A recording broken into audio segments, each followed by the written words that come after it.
To modify your live chat buttons and live chat in itself, all you want to do is go to your profile, navigate to the settings area, and in that, go to your tab that says default chat box. Here is where you can make the edits. Just find the button that says edit, click on that, and it will pull up the current default settings of your chat box. Now you can make customizations to the greeting. This is up here up top.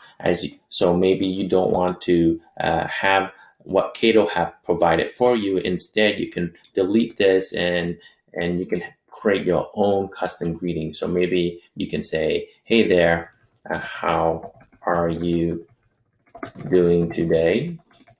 Or maybe you want to have something more specific. Are you looking to buy or sell today? Right, that could be a specific question. And as you make those changes, the preview of the chat box gets reflected. Now, in this area here, this is the area where Kaydoh will automatically respond to people when you're not available, and it will automatically say this. It's going to say quickly, just in case we get disconnected, what's your email? We'll follow up, and it's going to ask for the name and email. Now, you don't have an option on what to collect. It's going to grab their email, but you do have an option on the messaging you want to have, and you can make those changes here. Now, if you want to change the chat box color, you can change that by clicking on this and navigating to the right color you want. And as you make changes, you can see that the chat box gets reflected.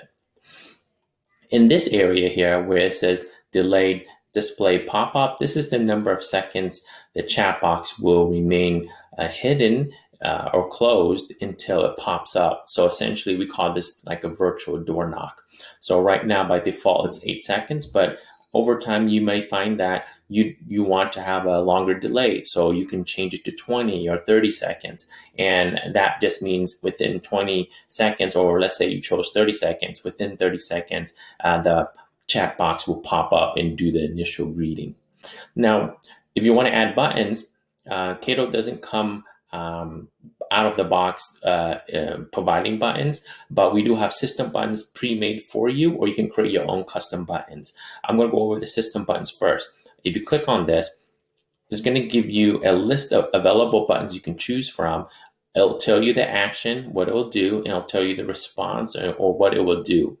So for example, if I select what is my home worth, when someone clicks on that, it's going to try to grab their phone number, and the response will say, great, I'll call you shortly to discuss the value of your home. Similarly, you can choose other buttons like schedule a private tour, and it's going to pull in your calendar link that you've already updated in your account settings.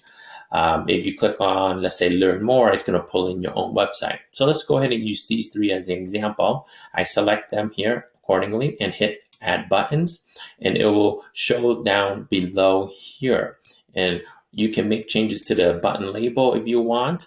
You can change the action, and you can make the changes to the response itself. So maybe there's a correction to your website, or maybe when someone clicks on learn more, you want to take them to one of your active listings. You can certainly do that and make the changes here in real time.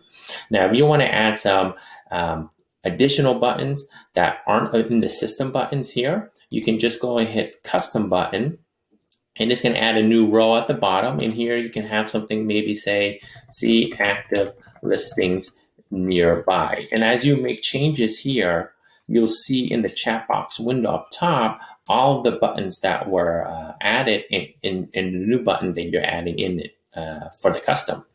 So down below here, you want to put a label, and then you want to give an action. Do you want to capture their email? Do you want to redirect them to a website, or do you want to capture the phone number? So for this example, see active listings nearby, I want to redirect them, and I'll redirect them to our website. So for now, I'm going to use this as an example. Just use Kaydoh.com, and we'll just go to the help section. At this point, when I'm ready, everything looks solid, I'm going to hit save, and that will apply all existing websites that are using the default chat box. And going forward, it's going to have those buttons available for you. So once you make this done, change, it gets applied globally. If you guys have any questions, feel free to live chat with us on our website at Kaydoh.com.